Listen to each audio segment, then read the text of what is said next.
The CARICOM Development Fund since 2009 has been providing financial and technical assistance to disadvantaged communities, regions, and sectors in the Caribbean community.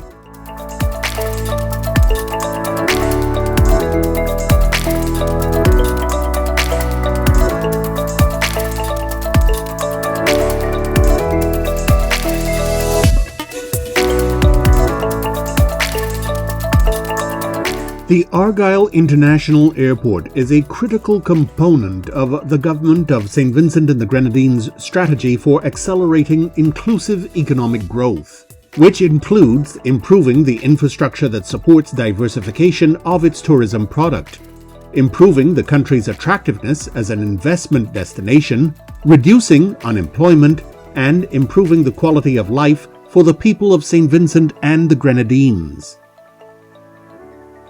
Work on the Argyle International Airport began in September 2005. The CDF, on the 23rd of September 2010, approved the first set of funds, which covered the cost of a stone crushing plant, quarrying, and base placing equipment inclusive of dump trucks, compactors, asphalt rollers, as well as the navigation lighting. Additionally, in collaboration with the Government of Finland, the CDF assisted with the installation of a solar power farm, which can power at least 50% of the airport's demand for electricity. So when the government decided in 2005 to build the Argyle International Airport, naturally, as one of the countries and one of the members of the CARICOM Development Fund, we recognize that there is an opportunity for us to get some help from the CDF.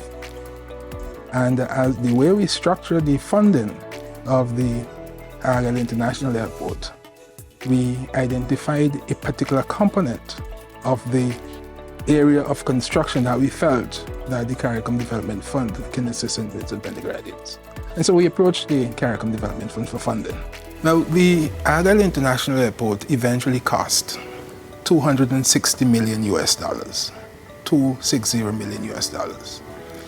And the contribution of CARICOM Development Fund is $7.3 million.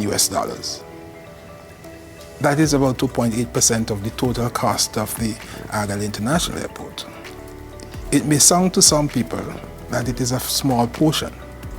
2.8% is relatively small. But what is significant and what is important to bear in mind is the stage at which those funds were given to the government of St. Vincent and the Grenadines. These funds from CARICOM Development Fund came when we were at the very early stages of development of the airport. And so the amount might be small, but the signal that the funding sent to the rest of the world and to the rest of the Vincentian community is significant. Because the first thing that the CARICOM Development Fund did was to send a team of consultants to St. Vincent and the Grenadines to examine the project and to report to CARICOM about the economic viability of the project and the importance of the Argyle International Airport to St. Vincent and the Grenadines. So we had a partner in CDF who helped us not only with funding at a very early stage, but also helped us with spreading the message of the importance of the Argyle International Airport to the development of our small country, both economically and socially.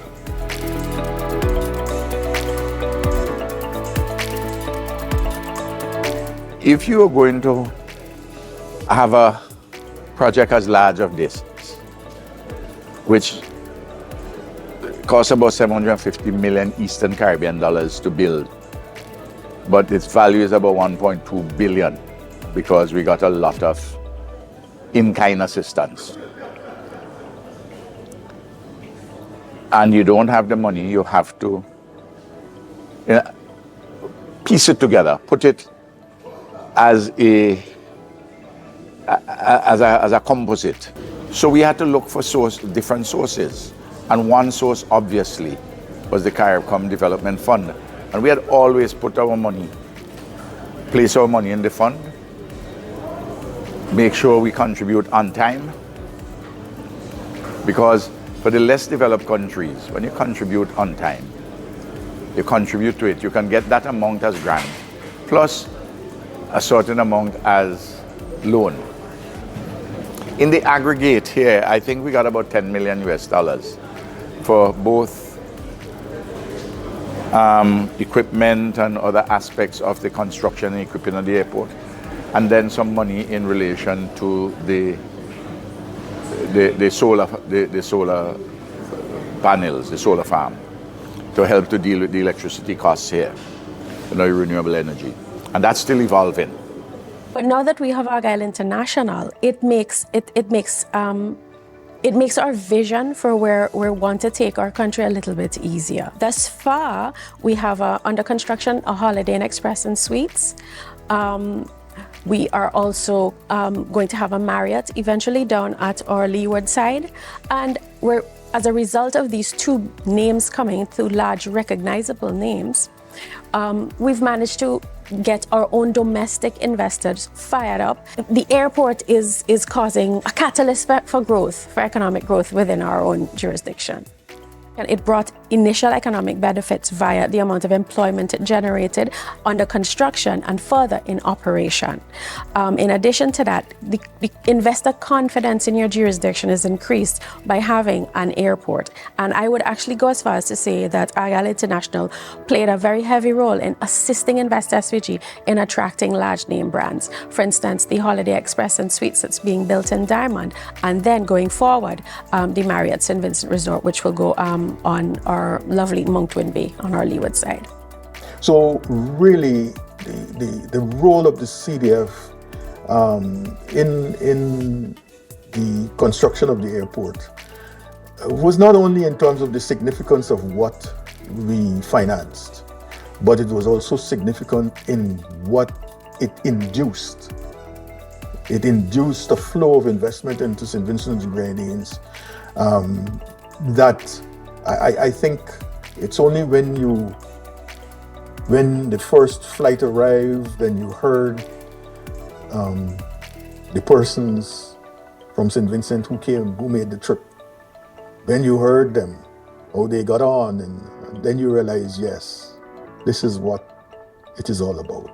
They were extremely happy to land on their own airstrip. They complimented how smooth the airstrip was, and so on and so forth. They never thought it would have happened in their own lifetime because there were several attempts to do this. I think indeed it is one of the things that the CDF is quite proud of. Looking to the future, it is anticipated that the Argyle International Airport will spur further growth and development in the country.